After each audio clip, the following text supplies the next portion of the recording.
Hello दोस्तों, आप सभी का बहुत बहुत स्वागत है। आज हम उन सेंटेंसेस के बारे में जानने की कोशिश करेंगे जो हम लोग अपने डेली लाइफ में बोलते हैं। तो हम लोग आज जानेंगे उन सेंटेंसेस की इंग्लिश किस तरह से होती है। जिन्होंने इससे पहले का वीडियो नहीं देखा है वो डिस्क्रिप्शन में दिए गए लिंक पर जाके देख सकते हैं, जिसमें हमने इसी तरह के डेली लाइफ में यूज़ होने वाले और सेंटेंसेस के बारे में बताया था। तो आइए चलते हैं।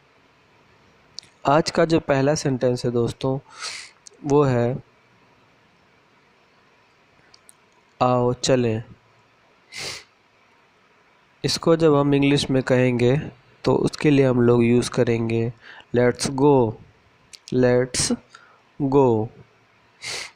दूसरा सेंटेंस है दोस्तों, मैं अभी घर पर नहीं हूँ। अमूमन हम लोग बात करते समय फ़ोन पर या ऐसे भी ये सेंटेंस बोलते हैं, मैं अभी घर पर नहीं हूँ। इसको अगर इंग्लिश में बोलना हो तो हम कहेंगे I am not at my residence now. I am not at my residence now. घर के लिए दोस्तों इंग्लिश का वर्ड रेजिडेंस यूज़ होता है, लेकिन अगर हम चाहें तो इसके लिए होम यूज़ कर सकते हैं। यानी इसी सेंटेंस को हम ये भी कह सकते हैं, इस तरह से भी कहा जा सकता है I am not at my home now. अगला सेंटेंस है दोस्तों, अपने काम से काम रखो। कई बार हम इस तरह के वाक्य बोलते हैं, अपने काम से काम रखो।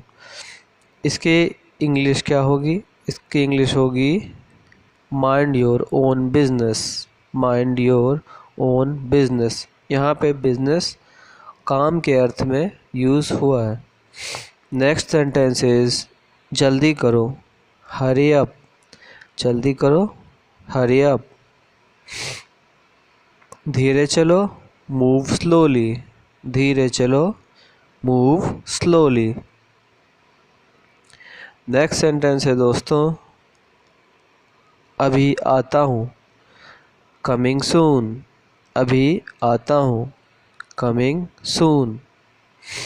अगर ये सेंटेंस इस तरह से होता अभी आती हूँ, तो भी हम ये यूज़ करते coming soon. The next sentence is, अगला सेंटेंस है दोस्तों, खुले पैसे नहीं हैं। हम लोग अमूमन इस तरह के सेंटेंस यूज़ करते हैं, जैसे खुले पैसे नहीं हैं, या छुट्टे पैसे नहीं हैं, या टूटे पैसे नहीं हैं। तो ये तीन तरह के जो सेंटेंस है एक ही मीनिंग देते हैं, यानी कि उस व्यक्ति के पास अभी चेंज नहीं है। तो हम क्या कहेंगे इंग्लिश में? हम इसके लिए यूज़ करेंगे sentence I don't have change. I don't have change. 8 number पे जो सेंटेंस है वो है दोस्तों संभल कर, केयरफुली। संभल कर, केयरफुली। हम जैसे किसी को हम हिदायत देते हैं कि संभल कर चलो, तो हम कह सकते हैं क्या? Walk carefully. तो संभल कर की इंग्लिश क्या हुई? केयरफुली। नाइन्थ जो सेंटेंस है वो है पोछा लगाओ।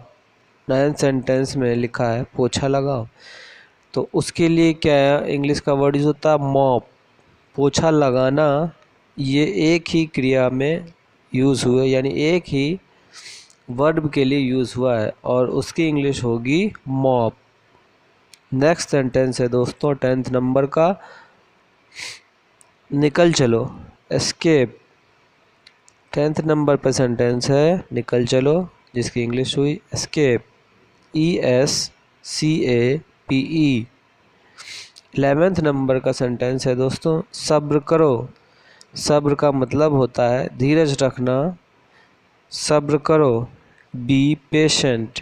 Be patient. अब बहुत सारे लोगों के मन में ये उठ रहा होगा कि पेशेंट का मतलब तो मरीज़ होता है, लेकिन दोस्तों पेशेंट का एक मतलब सब्र करने वाला, अर्थात जो व्यक्ति धैर्य रख रहा है, जो सब्र कर रहा है, उसको भी पेशेंट ही कहते हैं।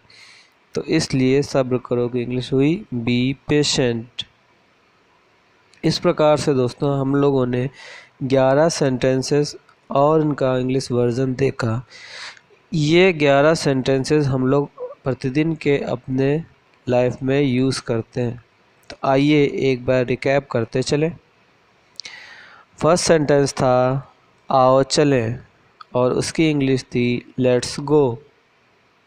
दूसरा सेंटेंस था मैं अभी घर पर नहीं हूँ, I am not at my residence now. अपने काम से काम रखो, माइंड योर ओन बिजनेस। जल्दी करो, हरी अप। धीरे चलो, मूव स्लोली, अभी आता हूँ, कमिंग सून। खुले पैसे नहीं है, आई डोंट हैव चेंज। संभल कर, केयरफुली। पोछा लगाओ, मॉप। निकल चलो, एस्केप। सब्र करो, बी पेशेंट। दोस्तों इस तरह से आज के वीडियो में हमने देखा कि किस तरह से हम लोग प्रतिदिन यूज़ होने वाले सेंटेंसेस को यूज़ कर सकते हैं एक सरल तरीके से।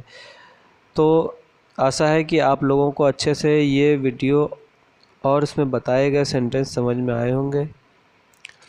अगर आपको ठीक लगा हो, आपको ये वीडियो पसंद आया हो तो लाइक करिएगा और हमें सपोर्ट करने के लिए सब्सक्राइब करिएगा। इस वीडियो को शेयर अवश्य करें जिससे अन्य लोगों तक भी ये जानकारी और इस तरह इंग्लिश के सेंटेंसेस और इंग्लिश के बारे में जो ज्ञान है उसके बारे में पता चले। बहुत बहुत धन्यवाद। Thanks a lot friends. दोस्तों आपका हार्दिक अभिनंदन।